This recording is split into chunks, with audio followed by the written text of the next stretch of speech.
दुनिया भर में टैरिफ वॉर के बीच राष्ट्रपति ट्रंप घिरे हुए हैं। पीएम मोदी के चक्रव्यूह में भी राष्ट्रपति ट्रंप घिरते नजर आ रहे हैं।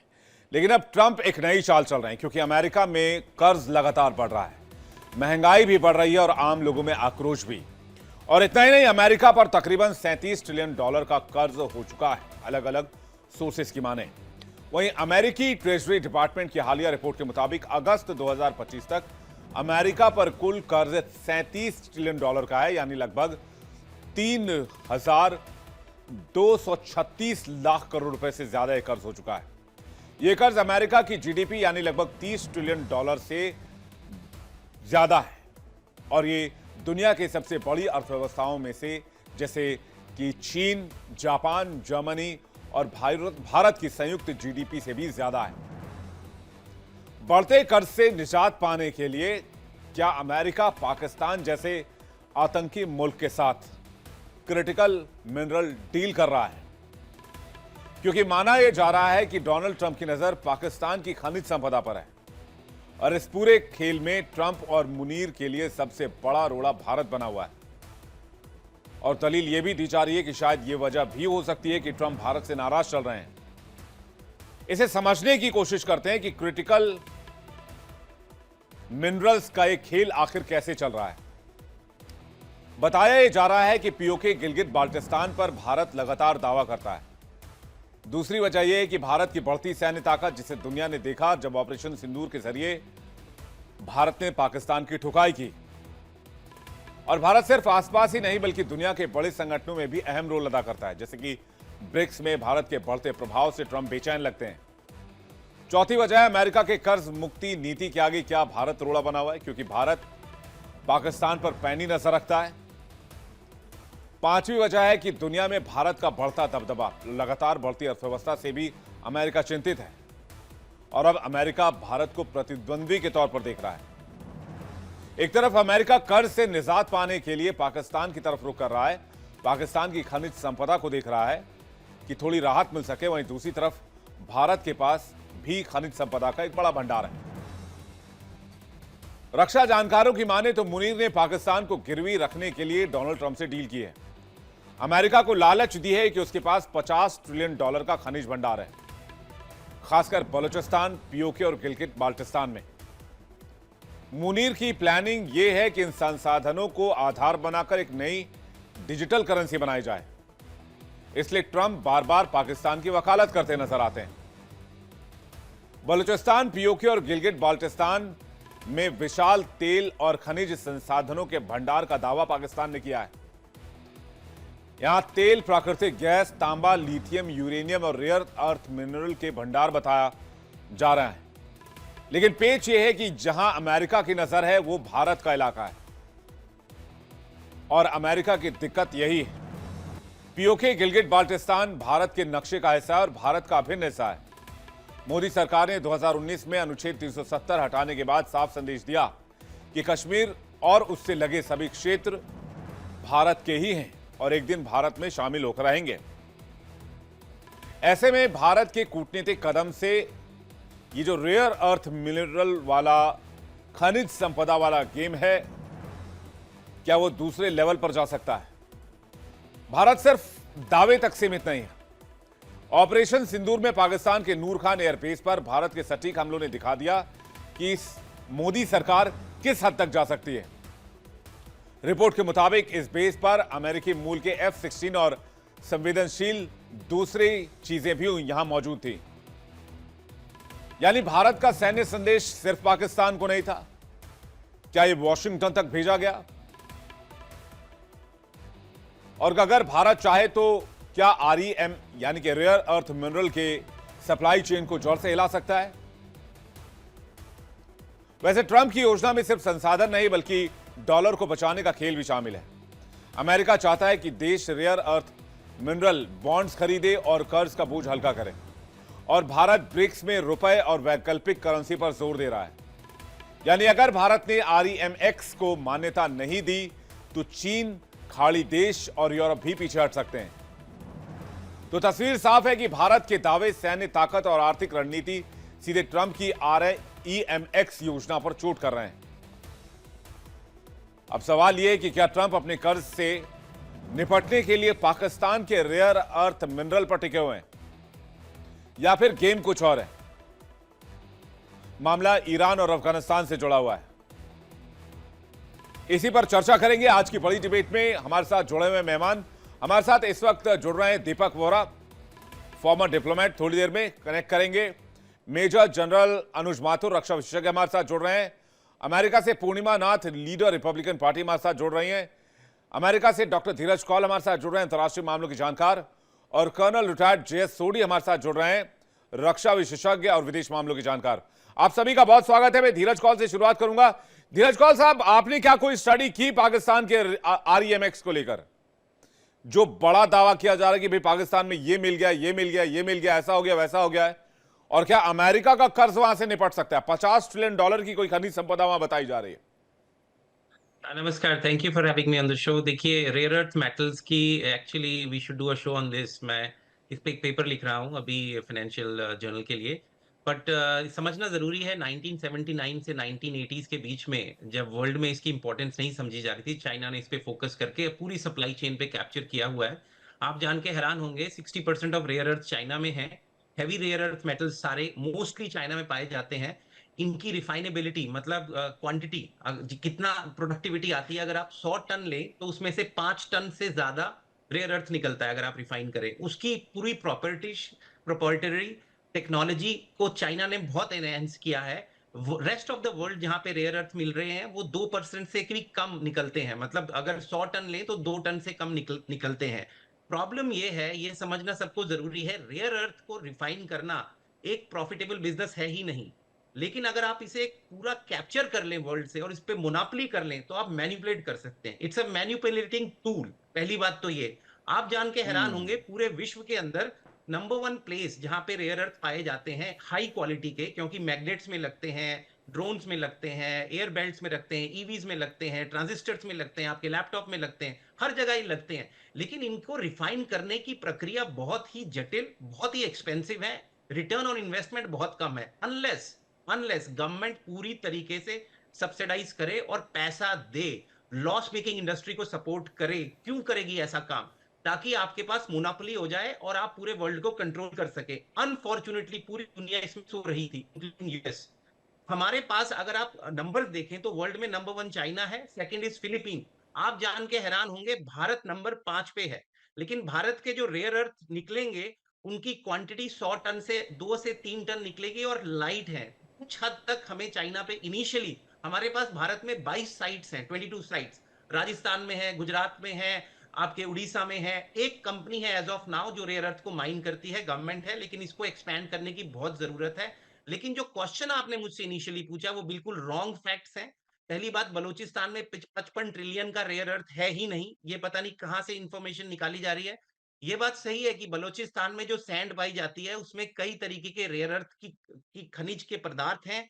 उसकी कॉस्ट क्या लगेगी, ये एक दूसरा सवाल है। पाकिस्तान उसको माइन करने को अफोर्ड ही नहीं कर सकता। आप जान के हैरान होंगे, पिछले 10 साल से कैनेडियन कंपनी उस काम में लगी हुई है, लेकिन बहुत स्लो है क्योंकि इट्स नॉट प्रॉफिटेबल। तो ये एक तरीके का आप समझिए स्ट्रेटेजिक इंटरेस्ट है हर कंट्री का कि अब चाइना पे आप डिपेंडेंट नहीं रह सकते, आपको अपने आप को स्ट्रांग करना पड़ेगा। जैसे हमारे यूएस में हम लोग टैरिफ यूज कर रहे हैं, चाइना रेयर अर्थ यूज कर रहा है। आपको पता है पीछे चाइना पे जब टैरिफ लगाया, चाइना ने बोला हम रेयर अर्थ नहीं देंगे। यहाँ की factories Chrysler, Ford, including Tesla, सबकी शटडाउन की नौबत आ गई थी। आज की डेट में भी अगर आप ईवीज को देखें तो जो 2 हफ्ते के डिलीवरी सिस्टम्स थे अभी वो आगे पुश हो चुके हैं। तो रेयर अर्थ का is very critical. It's a backbone of the EV industry, for robotics, for AI, semiconductors के अंदर भी आपको रेयर अर्थ लगते हैं। तो पूरे विश्व का आज की डेट में 90% चाइना रिफाइन कर रहा है रेयर अर्थ। तो कहीं ना कहीं सब लीडर्स को सोचना पड़ेगा कैसे हमने एकदम सप्लाई चेन वहां जाने दी। लेकिन भारत के पास बहुत अच्छी अपॉर्चुनिटी है, हम अभी से डेवलप कर सकते हैं। ये एक चीज है जिसपे हमें नहीं, ना ये टैरिफ दावा से कुछ लेना पाकिस्तान की देना है। तरफ से किया जा रहा है। कुछ अनकंफर्म्ड सोर्सेज हैं, आर्मी चीफ से फील्ड मार्शल बन गए। बिल्कुल बिल्कुल विवेक, जय हिंद। देखिए, सबसे जय हिंद पहले सर। तो मैं आपको एक बात बताता हूं विवेक, कि पाकिस्तान का जो मीडिया है उसको मैं एक छोटा सा उदाहरण दूंगा, शायद मैं पहले कह चुका हूं आपके चैनल पे, कि 1971 में 17 दिसंबर को पाकिस्तान का मीडिया कह रहा था कि हम जीत रहे हैं, जबकि 16 दिसंबर को उन्होंने 93,000 सैनिकों ने अपनी पतलूनें उतार करके और इंडियन आर्मी को सौंप दी थी ढाका में। तो ये वो मीडिया है। तो जब तक थैंक यू धीरज, जब आप पाकिस्तान के मीडिया की एवरी सिंगल थिंग जो बात करते हैं हमारे पास आपके बात करते हैं, नहीं, हमें तो पता है सर, हाँ, डोनाल्ड ट्रंप को पता नहीं है, अमरीकियों को पता नहीं है। मैं आपको एक बात बताऊं विवेक, अगर हमें पता है तो डोनाल्ड ट्रंप को भी पता है। डोनाल्ड ट्रंप का अमेरिका को पाकिस्तान को ये दर्जा देने की वजह कुछ और है। मैं 5-6 वजह लिस्ट करके आपको बताऊंगा, और वो वजह मैं वही सवाल पूछना चाह रहा था, फिर भी इलू इलू की वजह क्या है? हाँ, उसकी वजह मैं बताता हूँ। देखिए, अमेरिका के 1990s में एक आप मेरे पास अभी उसका कोई ऑथेंटिसिटी प्रूव करने की नहीं है। 1990s में जब सोवियत संघ का विघटन हुआ था, तो अमेरिका की तरफ से एक लेटर, एक स्टडी हुई थी, और उस स्टडी में उन्होंने पोटेंशियल जो उनके कंपेटिटर्स थे या पोटेंशियल डेंजर्स उन्होंने बोला था फॉर अमेरिका दिस वन, वो उसमें 3 कंट्रीज थी, उसमें इंडिया शामिल। अमेरिका का ये हमेशा से तरीका रहा है कि जो भी देश उनका कंपेटिटर बनता है या बनने की कोशिश करता है, उसको वो किसी ना किसी प्रकार से रोकते हैं। अब आपको मैं बताता हूं 2, 3, 4 और जो इंपॉर्टेंट वजह है। पहली बात, जिस प्रकार से भारतीय सेनाओं ने ऑपरेशन सिंदूर के दौरान अपनी मिलिट्री पोजीशनिंग करी थी, जिस प्रकार से अपनी डिप्लोमेटिक पोजीशनिंग करी उन्होंने, जिस प्रकार से हमने पाकिस्तान के ऊपर जो हमारे एक ग्रेजुएटेड रिस्पांस था बहुत जबरदस्त, जिसमें कि IWT को सस्पेंड करना वगैरह वगैरह हजारों चीजें थी, वो कहीं ना कहीं अमेरिका को परेशान कर रहा है। दूसरी बात ये भी हमको बताने की है, जिस तरह से वो रेयर अर्थ मिनरल्स के बारे में झूठ बोल रहे हैं, उसी प्रकार से वो अपनी जो न्यूक्लियर स्ट्रेंथ है उसके बारे में भी झूठ बोलते रहे हैं पूरी दुनिया से आज। और जब किराना हिल्स में हमला हुआ, जब नूर खान पे नुकसान हुआ, और जब उनके F-16 को बिना उड़े खत्म कर दिया गया, वो चीज अमेरिका को इट हैज हर्ट देम। और वो जो उनके इंटरेस्ट्स हैं किराना हिल में, अमेरिका के nuclear interest, please mark my words Vivek, America के न्यूक्लियर इंटरेस्ट जो किराना हिल्स में है, उनको चोट पहुंची। तीसरी बात, वो अमेरिका जिस प्रकार से पाकिस्तान दौड़ करके गया और उन्होंने उनको नोबेल प्राइज के लिए वो कर दिया, एक्चुअली उसको वो मेरा कोई खास इंटरेस्ट नहीं है उसमें, लेकिन वो एक इंपॉर्टेंट रीजन है कि वजह नोबेल प्राइज नहीं है, वजह ये है कि जो क्रेडिट प्रेसिडेंट ऑफ अमेरिका ले रहे थे for ceasefire between India and Pakistan, Vivek, वो हमारी मोदी ने और हमारी सरकार ने उस बात को नहीं माना, क्योंकि वो बहुत गलत है। गलत बात को नहीं माना, कोई वजह नहीं है, किसी से दुश्मनी नहीं है, एनिमोसिटी नहीं है, लेकिन जो गलत है वो गलत है, बिल्कुल। और चौथी बात, भारत और रूस के जो ट्रेडिशनल रिलेशनशिप्स हैं और जिस प्रकार के ट्रेड रिलेशनशिप्स हमने कंटिन्यूअसली मेंटेन किए इन स्पाइट ऑफ सैंक्शंस, उसकी वो भी एक बहुत बड़ा मुझे लगता है आंख की किरकिरी है अमेरिका के लिए। और अगली बात ये है, जो ऑयल आप देखिए अमेरिका का जो डबल स्टैंडर्ड है, आप वो यूं कह रहे हैं कि जो रूस के पास जो पैसा जा रहा है वो हत्याएं कर रहा है यूक्रेन में। क्या 6 लाख रूसी नहीं मरे? पहली बात। दूसरा प्रश्न ये है कि गाजा में कौन कर रहा है, क्या कर रहा है? क्या गाजा के लोगों की, मैं गाजा के फेवर में, हमास के फेवर में नहीं हूं, आप ये जानते हैं इस बात को, हम कई बार डिस्कशंस में बात करते हैं। किलिंग्स तो किलिंग्स है, बिल्कुल। जहां तक सवाल लोगों को खत्म करने हत्याओं का है, वहां भी हो रही है, वहां आपकी मदद से हो रही है। तो ये जो लॉजिक आप सर, हर चीज को लेकर दोगलापन, बिजनेस को लेकर दोगलापन, हथियारों को लेकर यही रवैया, व्यापार को लेकर यही रवैया, ऑयल इंपोर्ट को लेकर यही रवैया, पाकिस्तान को लेकर यही रवैया। अच्छा, पाकिस्तान पर अमेरिका का स्टैंड 8 तारीख तक बता रहा हूं, 8 मई तक ये था कि भारत पाकिस्तान आपस में समझ लेंगे, इससे हमें कोई लेना देना नहीं है, वो 2 मुल्क अपने आपस में देख लेंगे उनको क्या करना है। लेकिन 9 तारीख को अचानक से गेम ही चेंज हो गया उनके लिए, अचानक से सब कुछ पल में तोला पल में माशा हो गया। किराना हिल्स मैं बता रहा हूं, किराना हिल्स आप कहते हैं वहां पर उनका न्यूक्लियर एसेट है। हाँ, एसेट अगर ना कहे ना भी माने तो nuclear interest I would say, और उनके जो ठीक है। F-16 को जहां मुझे बिना लगता है उड़े पूर्णिमा नाथ जी कुछ और मुद्दों पर प्रकाश डाल पाए, रिपब्लिकन पार्टी से ही हैं और डोनाल्ड ट्रंप की नीतियों को अच्छी तरह से जानती होंगी और वो ज्यादा अच्छी तरीके से बता पाए कि ट्रंप साहब क्या चाह रहे हैं हिंदुस्तान से। जी पूर्णिमा जी, उसके बाद मैं सोडी साहब आपके पास आ रहा हूं। Purnima ji, Thank you so much for having me. Vivek ji, welcome ma'am. I'm actually very disappointed. ये टर्म में प्रेसिडेंट ट्रम्प की जो शक्ल और जो अदाएं हमने देखी उसमें so I am not actually impressed. मुझे ये लगा कि आते आते ऑब्वियसली आपको पता ही है, आने के बाद इमीडिएटली ग्रीनलैंड, पनामा, कनाडा का 55 स्ट्रीट, गल्फ ऑफ मेक्सिको, इसके बारे में बात हुआ था। तो मैंने मजाक मजाक में तभी आपके शो में या किसी और के चैनल में शायद ऐसे बोल दिया था कि शायद शायद ये एक दिखावा है। इंडिया को भी थोड़ा सा देखना है, वो अपना जो आजू बाजू में प्रॉब्लम हो रही है, बॉर्डर क्राइसिस हो रही है। आप अरुणाचल प्रदेश बोल लो या तो पीओके बोल लो, वहाँ पे उसके बारे में भी थोड़ा सा बात कर ले, because otherwise if you don't speak about your own border somebody is going to come and take it. सो ये बट ये मजाक तो नहीं रह गया अभी। It's been very serious situation.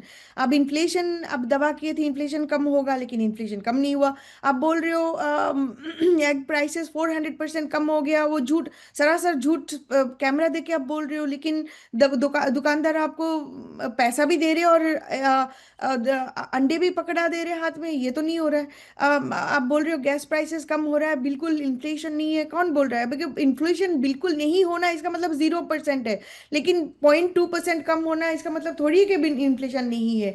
तो ये जो है, मैं एक ट्रेंड देख रही हूँ, बेसिकली एक नैरेटिव गेम बनाया जा रहा है। ट्रम्प सपोर्टर्स जो है, जीओपी जो है, उनके जो हैंडलर्स है, सोशल मीडिया इन्फ्लुएंसर्स है, सब वही एक नैरेटिव, एक टॉकिंग पॉइंट लेके वही रट्टा मारते रहते हैं। जैसे आपके जुबेर गैंग है इंडिया में, हाँ। Similar same talking point, same tweet messages, कोई डिफरेंसेस नहीं है। तो ये जो मैंने देखा है, वैसे इनफैक्ट प्रेसिडेंट ट्रम्प की जो कोर बेस है, white nationalist, white Christian nationalist जो कोर बेस है, वो भी बेसिकली एक राइट विंग, एक एटीट्यूड बना लिया है कि वो कुछ भी कर सकता है, कभी भी कर सकता है, कहीं भी कर सकता है, कोई उनको कुछ नहीं बोल सकता है, बिकॉज उनका पॉलिसी हमेशा ही राइट है।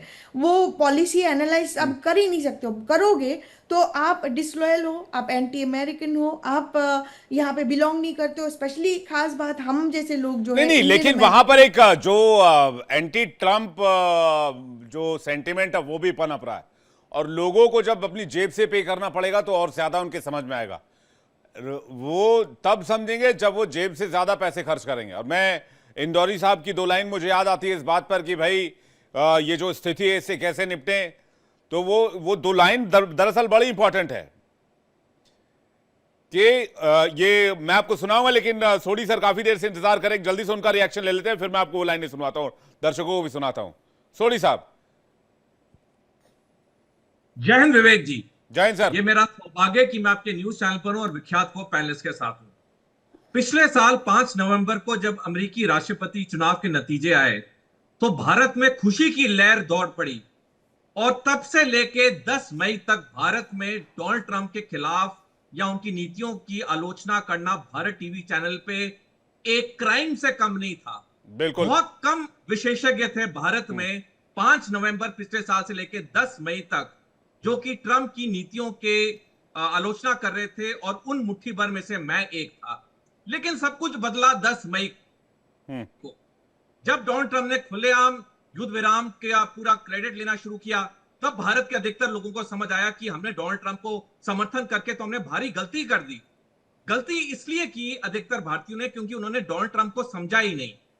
देखिए विवेक जी, पिछले साल जब राष्ट्रपति चुनाव की रैली चल रही थी अमेरिका में, अमेरिका के जितने बड़े मीडिया हाउसेस थे, अमेरिका के जितने बड़े बड़े दिग्गज विशेषज्ञ थे, अमेरिका के जितने बड़े थिंक टैंक थे, सब ने कहा था डोनाल्ड ट्रंप नहीं जीतेंगे।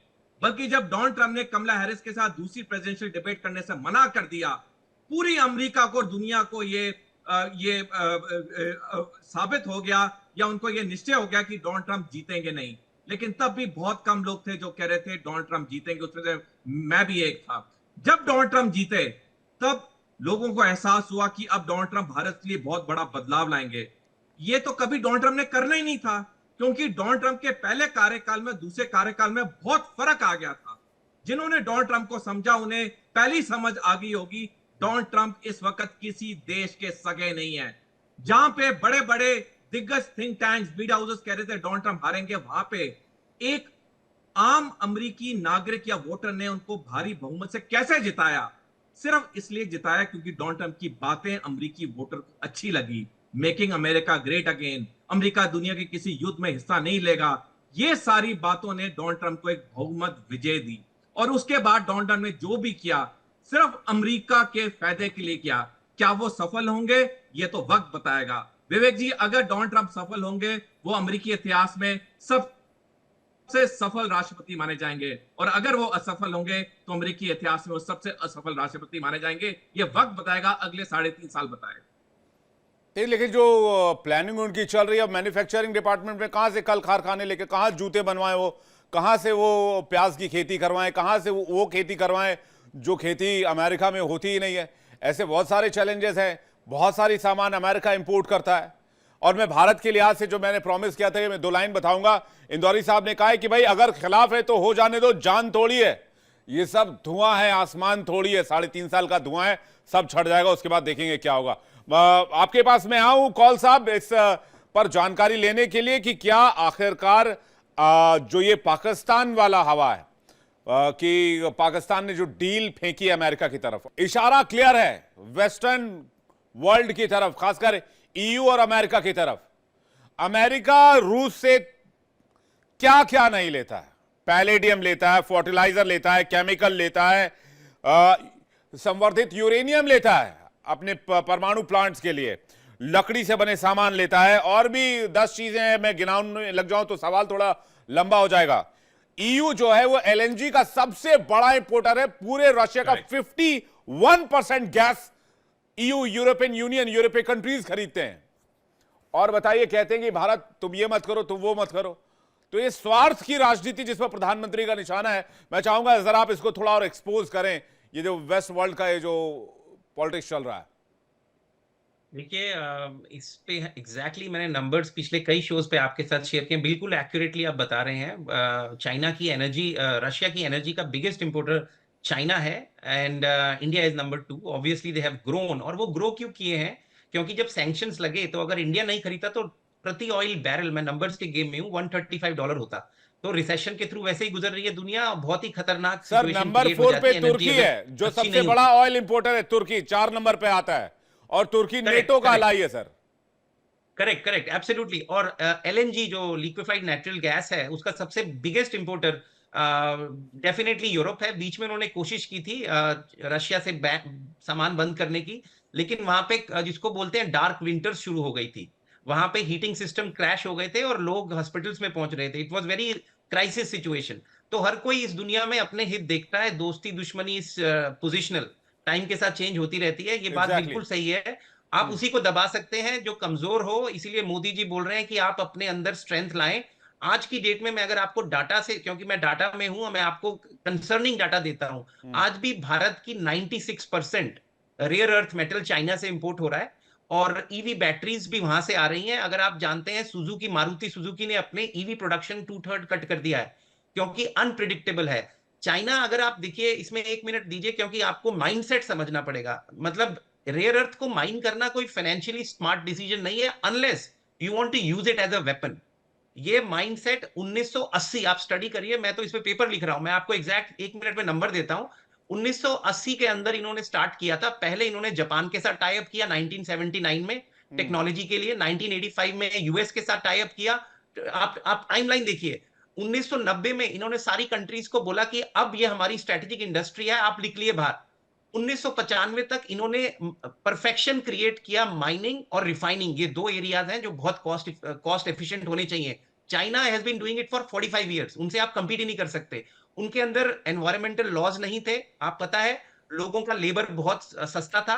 नहीं, लेकिन पाकिस्तान इसमें खिलाड़ी बनना चाह रहा है, को अपने ऊपर डिपेंडेंट कर लिया एक क्रिटिकल इंडस्ट्री के लिए। और आज की डेट में, जैसे मैंने बताया, 90% चाइना रिफाइन करता है। और आप जान के हैरान होंगे, अफ्रीका ऑस्ट्रेलिया के अंदर भी इन्होंने ऐसी माइंस ले रखी हैं जो 100 साल की लीज के ऊपर हैं। तो कहीं ना कहीं वर्ल्ड का 90% मटेरियल चाइना की रिफाइनरीज के थ्रू गुजर रहा है। और एक चीज और बताता हूं आपको सर, इंटरेस्टिंग, लेकिन इसमें पाकिस्तान लीडर 2023 कैसे में बनना चाह रहा इन्होंने है? अपनी पाकिस्तान कह रहा है बहुत टेक्नोलॉजी मोटा को, माल दबा के बैठे हम। देखिए Pakistan is irrelevant, I don't want to get distracted by them. आप बात को, सीरियसनेस को समझिए कि इन्होंने 2023 में सारे वर्ल्ड को जो टेक्नोलॉजी होती है रिफाइनिंग और माइनिंग की, वो शेयर करनी बंद कर दी। 2025 अप्रैल में इन्होंने बोला कि हम एक लाइसेंस राज लगाएंगे, जो भारत में कांग्रेस के जमाने में होता था, लाइसेंस लेके आप अगरबत्ती या व्हाटएवर टीवी खरीद रहे हैं, वो है आज की डेट में। आपको पता है रेयर अर्थ के लिए आपको लाइसेंस लेना पड़ेगा, फिर आपको एंड यूजर सर्टिफिकेट देना पड़ेगा। 2 साल पहले चाइना ने इसको ट्रैक करना शुरू कर, ऐसा नहीं है आपने ले आए ईवी के लिए और डिफेंस में यूज कर रहे हैं, वो ट्रैक करते हैं एक एक किलोग्राम कहां जा रहा है। तो दे हैव 20 ईयर्स अहेड। इसलिए मोदी जी बोल रहे हैं हमें अपनी सप्लाई चेन्स बनानी है, हमें अपने आप को स्ट्रॉन्ग करना है, क्योंकि अगर आप कमजोर हैं तो दुनिया में हर कोई आपके चढ़ेगा। जैसे आपके डिफेंस एनालिस्ट यहाँ बैठे हैं, बहुत एक्यूरेटली बात कर रहे हैं। देखिए मैं ऑनेस्टली बताऊं, I wish I could sugar coat it, situation is very very critical. India has an excellent leadership और बहुत थिन लाइन है। एक तरफ से टैरिफ्स लग रहे हैं, दूसरे तरफ से आपकी सप्लाई चेन डिसरप्टेड है। तो कहीं ना कहीं we have to wake up and support the government, और प्राइवेट सेक्टर को भी आना पड़ेगा। ये क्रिटिकल टाइम है। I wish I could sugar coat it. मुझे लगता है कि बहुत पहले अगर काम शुरू किया गया होता 80s के टाइम पे इंडिया में भी, तो हमारे पास भी कुछ हैंड्स होते और हम इस बारे में अभी बहुत हद तक लीड कर रहे थे। और जिस स्टेट से मैं आता हूं, धीरज कौल साहब, लोग भी पैट्रियोटिक हैं, कौल साहब, होगा, बिल्कुल होगा। मैं वही कह रहा हूं, आपदा में अवसर देखते हैं हम। मैं ये कह रहा हूं कि जिस स्टेट से मैं आता हूं, झारखंड भी मुझे मालूम है, जब मैं बहुत छोटा था तभी से वहां बातचीत होती थी कि वहां पर कोल माइंस हैं, अब्रक माइंस हैं, एंड कई रेयर अर्थ मटेरियल्स जो है वो झारखंड में बड़ी प्रचुर मात्रा में पाए जाते हैं। एक छोटा सा पॉइंट देता हूं झारखंड के लिए। झारखंड में एक मटेरियल पाया जाता है, मैंने कल ही इसकी रिपोर्ट दी थी, जिसका नाम है नियोडाइनियम ऑक्साइड, जो मैग्नेट में यूज होता है और डिफेंस और इलेक्ट्रॉनिक्स में लगता है। लेकिन उसकी माइनिंग टेक्नोलॉजी अभी तक वहां पे नहीं है, और भारत में एक ही कंपनी कर रही है इसको, वो उड़ीसा में है। तो इसको मतलब वॉर फ्रंट पे बढ़ाने की जरूरत है। It's a strategic interest. बिल्कुल। मैं जल्दी से माथुर सर के पास जा रहा हूं। माथुर सर, फिर ये डोनाल्ड ट्रंप की प्लानिंग क्या है? वो तो चाइना को काउंटर नहीं करे, जबकि रेयर अर्थ मटेरियल का पूरा जो, जिस तरह से कौल साहब बता रहे हैं, पूरे मार्केट को न सिर्फ होल्ड कर रहा है चाइना, बल्कि गवर्न भी कर रहा है। तो भाई आप चाइना से लोहा लीजिए ना, आपको अगर लोहा लेने का इतना ही शौक है तो।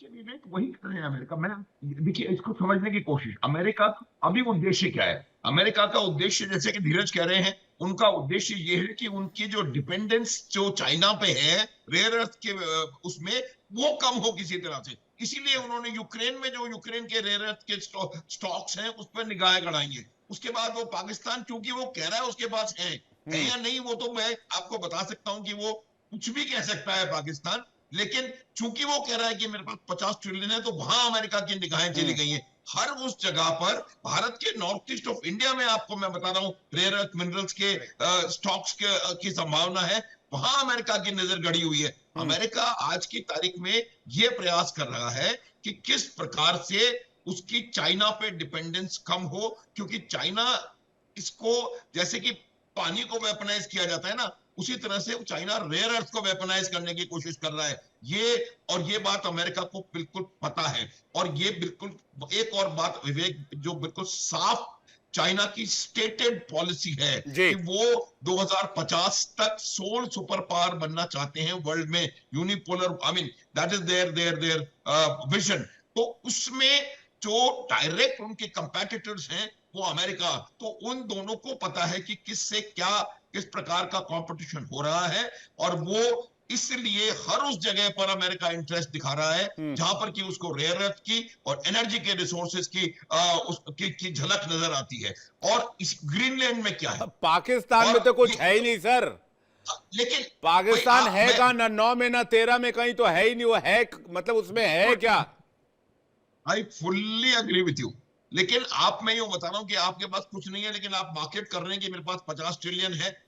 हालांकि उनको पता लग जाएगा ये बहुत जल्द, लेकिन मेरा ये मानना है कि वो हर संभव जगह जहां भी संभावना है कि वो किस तरह से अपनी डिपेंडेंस चाइना के ऊपर से कर सके, जी, उसके उसको एक्सट्रैक्ट करने में, उसको रिफाइन करने में, उसको प्योरीफाई करने में और फिर उसके यूटिलाइजेशन में। तो मेरा यह मानना है कि जहां भी उनको एक पॉसिबिलिटी नजर आएगी, फिलीपींस, सर पाकिस्तान में अगर मान लीजिए कि अगर पाकिस्तान में रेयर अर्थ मटेरियल मिल भी गया तो उनकी क्या कुल करीब $300 बिलियन की इकोनॉमी है, वो रिफाइन करने में वो इकोनॉमी घुस जाएगी।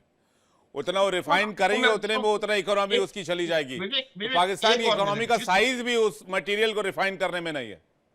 तो विवेक, एक और बात हमको समझनी चाहिए कि जहां भी रेयर अर्थ मिनरल्स के जो क्लेम्ड प्लेसेस हैं वो कहां हैं?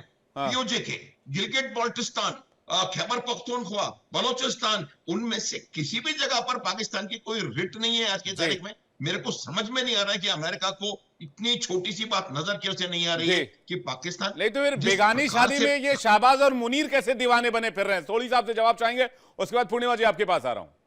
ये क्या चक्कर है? विवेक जी, दुनिया में 3 महाशक्तियां हैं, अमेरिका, रूस और चीन जी। और दुनिया में इकलौता देश है जिसके तीनों महाशक्तियों के साथ अच्छे रिश्ते हैं, वो है पाकिस्तान। मैं दशकों से अनुरोध करूंगा, जब भी उन्हें समय मिले किताब जरूर पढ़ें, नो एग्जिट फ्रॉम पाकिस्तान, जो डेनियल मार्की ने लिखी है। इस किताब में बड़े अच्छे आंकड़ों और असलियत के साथ लेखक ने बताया है, हालांकि दिल के अंदर अमेरिका पाकिस्तान को नफरत करता है, लेकिन कभी भी अमेरिका पाकिस्तान से दूर नहीं हो सकता है। उसके कई कारण हैं। जहां तक डोनाल्ड ट्रंप की बात है विवेक जी, डोनाल्ड ट्रंप ने यह चीज एहसास कर लिया कि वो चीन को कोई भी सैनिक युद्ध में नहीं हरा सकता है। इसी साल 12 अप्रैल को पीट हेग्सेट, जो कि अमेरिका के रक्षा सचिव हैं, उन्होंने बयान दिया कि 20 मिनट में चीन अमेरिका की 11 एयरक्राफ्ट कैरियर को बर्बाद कर सकता है। और अमेरिकी सेना के अंदर जो भी वॉर गेम होती हैं, सारी वॉर गेम में अमेरिकी चीनी सेना से हारते हैं। तभी हमने देखा है कि डोनाल्ड ट्रंप बाकी 2 महाशक्तियों के साथ, रूस और चीन के साथ अच्छी मित्रता बनाए हुए हैं, क्योंकि डोनाल्ड ट्रंप ने दुनिया को 3 अनौपचारिक हिस्सों में बांट दिया है। एक अमेरिका का हिस्सा, एक चीन का हिस्सा, एक रूस का हिस्सा। तभी डोनाल्ड ट्रंप बाकी सारे देशों के साथ पंगे ले रहे हैं, सारे देशों के खिलाफ प्रति बयान कर रहे हैं, लेकिन रूस और चीन के साथ अच्छी मित्रता बना के रखी है। डोनाल्ड ट्रंप नहीं चाहते हैं कि भारत उभरे, भारत उसी तरह अमेरिका के लिए चुनौती हो जैसे अब चीन बन चुका है। और मेरे को 1 मिनट देना विवेक जी। देखिए, बहुत हमने बातें की पिछले कई सालों से, हम ये करेंगे वो करेंगे, लेकिन हमें एक असलियत भी जानी चाहिए। कौल साहब को मैं नमन सलाम करता हूं, उन्होंने बड़े तथ्यों के साथ बड़ी सत्य बातें रखी हैं। विवेक जी, दुनिया में 64 क्रिटिकल टेक्नोलॉजीज हैं, उसमें से 57 पे चीन का कब्जा है, 7 पे अमेरिका का कब्जा है। 2019 के अगर आप आंकड़े लें, चीन में 40,000 डॉक्टरेट थे स्टेम में, science, technology, engineering, mathematics. America में उस साल 29,000 थे। भारत में सिर्फ 700 थे और 700 में से 70% ने भारत की नागरिकता त्याग दी है। 2019 के बाद भारत की स्टेम की डॉक्टरेट का पब्लिक डोमेन में कोई जिक्र नहीं है। इस साल के अंत तक चीन के पास 80,000 डॉक्टरेट होंगे स्टेम में और अमेरिका के पास 40,000 होंगे। जब तक भारत डॉक्टरेट इन स्टेम नहीं बनाएगा, ज्यादा उनको देश में नहीं रखेगा, ये बातें सिर्फ डिबेट और डिस्कशन तक रहेंगी। हम 5 साल बाद देखेंगे, क्योंकि 5 साल के बाद जो आंकलन है, 2030 में जब चीन का मेडॉक डैम बन जाएगा, 2030 के बाद चीन पाकिस्तान कभी भी भारत पे 2 फ्रंट वॉर करेंगे। इसी साल 17 मार्च को जनरल उपेंद्र द्विवेदी, जो कि चीफ ऑफ आर्मी स्टाफ है इंडियन आर्मी के, उन्होंने बयान दिया 2 फ्रंट वॉर भारत पे प्रोबेबिलिटी नहीं है, रियलिटी है। मैं कौल साहब के साथ पूरा एग्री करता हूं, हमें पाकिस्तान से चिंता करने की जरूरत नहीं है। हमारा जो सबसे बड़ा दुश्मन है चीन है। क्या हम चीन के साथ युद्ध के लिए तैयार हैं? हमें अंदर देखना होगा। नहीं, हमारा यूथ भी क्रिएटिव कर रहा है सर। सोशल मीडिया पर रील और शॉर्ट्स बनाने में हम दुनिया में सबसे आगे हैं। देखिए, फर्क तो फिर वहीं आ गया ना कि जब तक हम साइंस और टेक्नोलॉजी, साइंस स्टेम के डॉक्टरेट्स नहीं पैदा करेंगे, नहीं बनाएंगे, उनको देश में नहीं रखेंगे, ये सारे बुद्धिजीवी देश छोड़ के जाएंगे और दूसरी देशों के लिए वो टेक्नोलॉजी बनाएंगे जो भारत के खिलाफ यूज होगी। आज पूरी दुनिया जानती है कि अमेरिका क्या कर रहा है भारत के साथ। अमेरिका में इतने एनआरआई हैं जो कि पहले नाचते थे, टापते थे भारत के लिए। क्या किसी ने अमेरिका की नागरिकता त्याग करके भारत आया है वापस? वो क्यों नहीं आया वापस? जब पिछले 10-15 साल से वो भारत के लिए नाच रहा था, गाने गा रहा था, रो रहा था, अब वो भारत क्यों नहीं आ रहा वापस? उसको अब आना चाहिए। डोनाल्ड ट्रम्प ने जैसे भारत की बेइज्जती की है, ये जो अमेरिका में सेटल्ड है ये लोग क्यों नहीं आ रहे हैं भारत? देखिए, कहना बहुत आसान होता है, करना बहुत कठिन होता है। ये बड़ी इंपॉर्टेंट बात कही है। मैं पूर्णिमा जी से रिएक्शन चाहूंगा इसका। पूर्णिमा जी इस पर क्या सोचती हैं, क्योंकि पूर्णिमा जी Before यूएस I से ही say जुड़ी that, हैं I और यूएस में इंडियन डायस्पोरा को बहुत अच्छे तरीके से जानती भी हैं, लीड भी करती हैं। जी पूर्णिमा जी।